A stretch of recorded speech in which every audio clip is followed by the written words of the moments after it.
do you use that phrase, I'm just going to watch what you do, because that's how you're going to figure out whether you're safe or whether you can trust him, right? But I want to challenge that one a little bit because I think there's a problem with that. Because when we talk about correcting abuse, it's not just what they say, or it's not just what they do, it's what they say and what they do. There needs to be integrity, there needs to be congruence.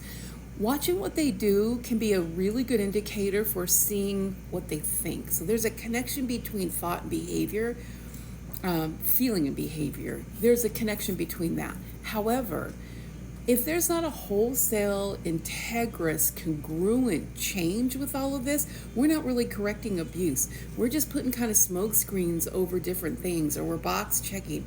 And that's how come a lot of times we kind of still have those internal meters going off a little bit, going, our gut just doesn't, it just doesn't feel right. Maybe we just don't see the change because it's all internal for him, and this is all outward, and it takes time to work through all the trauma and all the abuse. Well, that's putting all that back on us, right? And that's not our job to work through.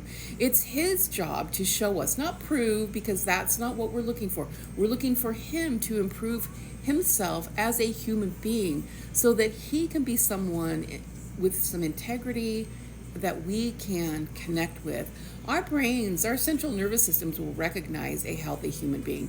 So if something's not working right and you're not feeling it and you're saying you're not changing, that's probably accurate, because there's an integrity issue, there's a lack of congruence, and we're not feeling it because our bodies can sense it. Our central nervous systems can sense the truth, can sense the congruency, or we can sense the deception.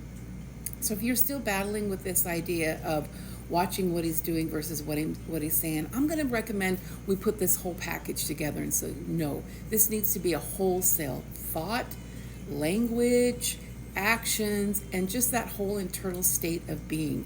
Are you moving from anything that would be abuse in any way, shape, or form? Thought, action, words, attitudes, belief systems, values, any of it. It all needs to go together.